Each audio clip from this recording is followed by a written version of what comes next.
O último tema que iremos trabalhar nesta Masterclass é o do mercado único e associado a ele alguma informação sobre o consumidor europeu. O mercado único europeu, também chamado mercado interno, é um mercado caracterizado pela livre circulação de pessoas, bens, serviços e capitais.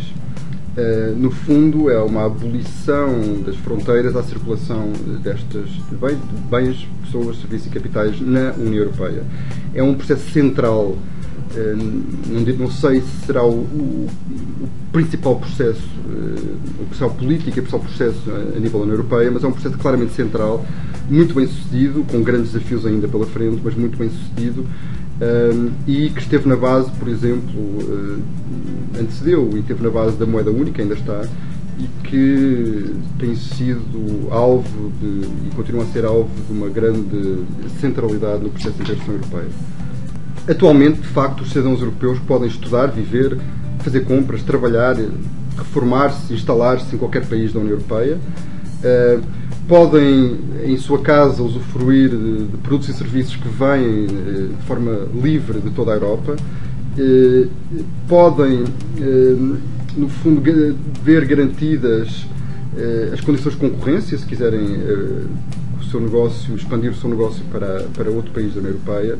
E, acima de tudo, há também consequências macroeconómicas e económicas muito importantes no mercado único. A abertura à concorrência cria novos empregos. Esta maior concorrência também torna os preços mais acessíveis para o consumidor e permite que não só empresas como cidadãos beneficiem de uma maior diversidade de produtos a um preço mais acessível, como eu já disse. O objetivo da União Europeia é continuar em permanência, isto é um processo que não acaba, é uma permanência, uma permanente atenção às regulamentações ainda e às especificações técnicas que ainda de alguma forma impedem os cidadãos e as empresas de tirar o máximo proveito das vantagens do mercado único, como eu disse, estará sempre em construção. Foram abolidas centenas de barreiras técnicas, jurídicas, burocráticas a este mercado unificado. Estas barreiras constituíam entraves ao comércio livre e à livre circulação entre os países da União Europeia.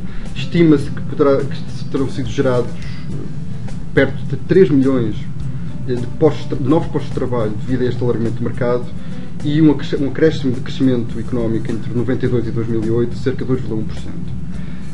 De facto, livres para exercer as suas atividades em toda a União Europeia, as empresas expandiram os seus negócios, o que reforçou a concorrência, como eu já disse, e há um estímulo para baixa de preços, alargamento de mercados, economias de escala e também maior possibilidade de escolha dos consumidores. Por exemplo, dando alguns exemplos muito concretos, viajando hoje na Europa, os preços pagos pelas chamadas telefónicas em roaming já são muito mais baixas. A ideia é mesmo que o roaming poderá acabar a médio prazo, ou melhor, o que se paga pelo serviço de roaming poderá acabar a médio prazo. Os bilhetes de avião hoje são muito mais baratos e novas rotas foram inauguradas, uma maior acessibilidade do transporte aéreo a nível europeu. Uma grande parte de nós e dos particulares das empresas na União Europeia já podem escolher os seus fornecedores de eletricidade e gás, etc. São vitórias muito concretas do mercado único europeu. Simultaneamente, a União Europeia procura garantir que esta livre circulação não afete princípios da concorrência leal, proteção do consumidor, proteção ambiental, desenvolvimento sustentável, contando com isso, quer com a ação da União Europeia, quer das autoridades de concorrência nacionais, das reguladoras europeias, etc. O mercado único é claramente uma enorme oportunidade para fazer negócio. 500 milhões de consumidores, acesso a 500 milhões de consumidores, um mercado sofisticado, muito atrativo não só para as empresas europeias, mas também para investidores estrangeiros. Nesse sentido, também podemos ver a integração económica e o mercado único como uma oportunidade de resposta, como está a acontecer em Portugal, aliás, contra períodos de recessão e de crise. Reparem que grande parte da recuperação que se antevê e que se começa, e da qual há alguns sinais na economia portuguesa, é uma recuperação virada para o exterior. essa recuperação virada para o exterior e muito também para o mercado único europeu, permitindo que países que estão a sofrer mais com a crise possam, através das exportações e através de uma ligação ao exterior, não sofrer tanto como os seus mercados nacionais sofreram. No entanto, há ainda domínios onde o potencial por explorar é muito significativo. A fiscalidade central também, se quisermos, para este mercado, os sistemas fiscais nacionais ainda são nacionais, essencialmente, há alguma coordenação, mas ainda são essencialmente fragmentados. Os serviços, a liberação dos serviços, que é um avanço essencial, foi mais lenta que no mercado de bens. E, apesar de importantes e recentes evoluções, algumas delas iremos falar a seguir, continuam a existir mercados nacionais separados para os setores de serviços financeiros, energia, transportes, etc. Por outro lado, também o comércio eletrónico ainda tem uma base nacional muito significativa. A nível europeu ainda há algumas restrições, umas efetivas, outras mais psicológicas, e tem descolado de forma mais lenta do que a nível nacional. O setor dos serviços financeiros é muito importante para a realização plena do mercado único. Os avanços foram relativamente lentos, mas subsequentemente à crise de 2009 tem havido avanços muito rápidos ao nível da supervisão das instituições financeiras, da regulação dos produtos financeiros e, digamos, na gestão europeia e na prevenção europeia de futuras crises da dimensão da que se começou a desenhar em 2007-2008 e depois se desenvolveu a partir de 2009. Assim, já em março de 2014 foram dados passos muito importantes no processo de estabelecimento de uma união bancária para a União Europeia. O Parlamento Europeu e o Conselho chegaram a um acordo político sobre o chamado Mecanismo Único de Resolução Bancária. Este Mecanismo Único de Resolução Bancária é o segundo pilar desta União Bancária e é claramente essencial para a sua concretização. Já agora, uma referência, os outros pilares são o Mecanismo Único de Supervisão, que no final de 2014 entrará em vigor e que basicamente permite ao BCE uma supervisão direta sobre os bancos da zona euro, e os mecanismos de financiamento, é um outro pilar.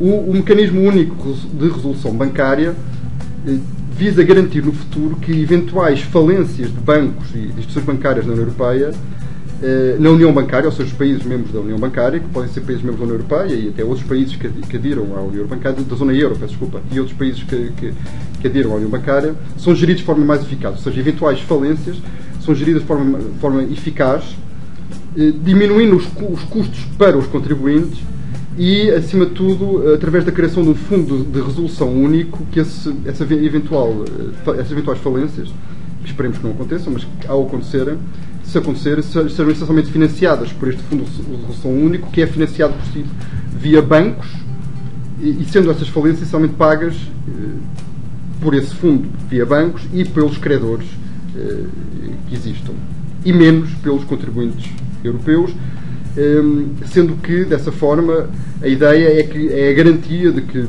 depósitos bancários inferiores a 100 mil euros sejam protegidos. A relação entre o consumidor e o mercado único europeu, como é fácil de adivinhar, é uma relação íntima e central.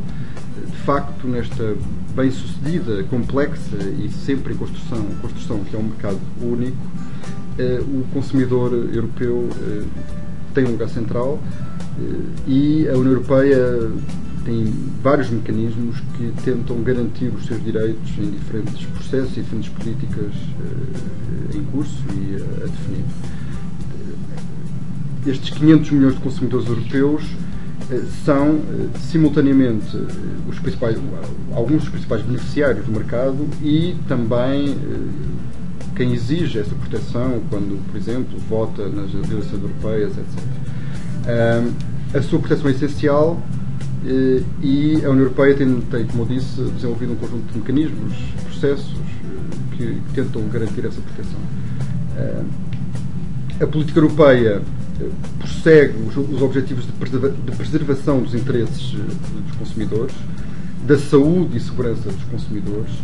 Esta política promove o direito à informação, à educação dos consumidores, bem como o direito dos mesmos a organizarem-se para defenderem os seus interesses. Nesse sentido, as prioridades da política dos consumidores da União Europeia são a proteção em matéria de saúde, segurança e bem-estar, como já foi referido, a promoção do direito à informação e à educação e a defesa, particularmente em algumas circunstâncias, falaremos aqui de algumas, dos interesses dos cidadãos e o apoio ao seu associativismo e às suas associações. Os consumidores deverão poder adquirir bens e serviços noutros países da União Europeia na certeza e na segurança de que os seus direitos são defendidos, caso algum problema surja. A política de defesa do consumidor da União Europeia tem por objetivo, acima de tudo, garantir que em caso de conflito há um elevado nível de proteção jurídica e que a legislação seja corretamente aplicada. Como é que esta segurança pode ser, digamos, garantida e concretamente como é que ela o é? Através de medidas específicas em matérias de segurança, por exemplo. Todos conhecerão exemplos ao nível dos brinquedos, aparelhos elétricos, produtos cosméticos, farmacêuticos, alimentos, isqueiros, por exemplo, muito concreto. Ou seja, tudo que é equipamentos e produtos que poderão eventualmente ter algum perigo para o consumidor, que através de regulamentação técnica a União Europeia pretende garantir a segurança e mesmo pretende a retirada de produtos com defeito. A União Europeia recebe muitas notificações relativas a alguns produtos eventualmente perigosos e, no fundo, assegura-se que eles não são retirados do mercado e poderão ser são retirados do mercado e para garantir a segurança do consumidor, naturalmente.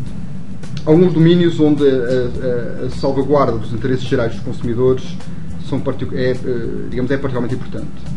Práticas comerciais desleais, publicidade enganosa e comparativa, indicação de preços e rotulagem, cláusulas contratuais abusivas, o comércio porta a porta, time-sharing e férias organizadas, direitos dos passageiros, alegações nutricionais e de saúde nos alimentos, novos tipos de alimentos, ingrediente e embalagem dos alimentos. Ou seja, são apenas exemplos de áreas muito concretas. Todos nós já tivemos de alguma forma envolvidos nestes temas e já se calhar não nos apercebemos bem da importância da União Europeia em alguns deles, mas o facto de não nos termos apercebido é sinal de que as coisas funcionaram e o facto das coisas terem funcionado é também devido à ação europeia. É um bocadinho como o ar que respiramos, que só damos conta da sua necessidade quando ele falta, ou a água que está nas nossas torneiras. Ou seja, muitos direitos e das garantias que a União Europeia dá só se notam quando falham e não quando não falham.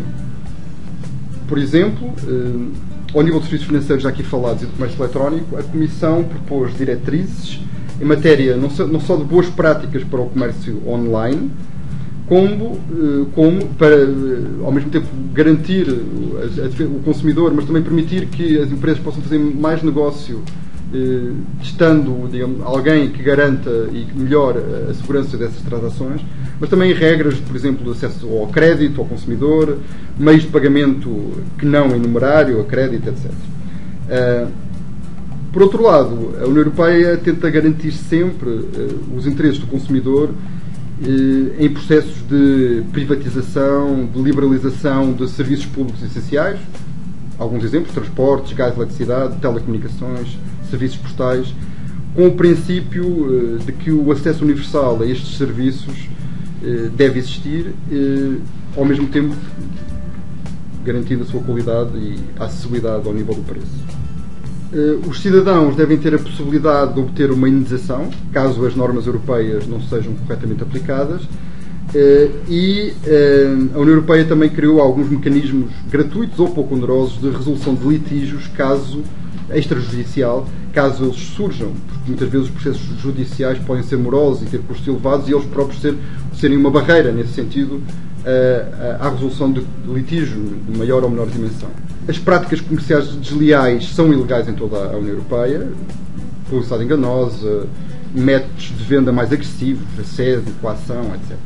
As regras da UE asseguram aos consumidores o mesmo grau de proteção contra práticas comerciais agressivas e comerciantes desonestos que façam compras quer no vizinho, na mercearia do lado, quer num website de outro país da União Europeia. Ou seja, a ideia é que o consumidor se sinta tanto quanto com as mesmas garantias quer na parte física, quer na parte online, quer esteja a 2 passos de casa, quer esteja num outro estado longe da sua casa, num outro país da União Europeia.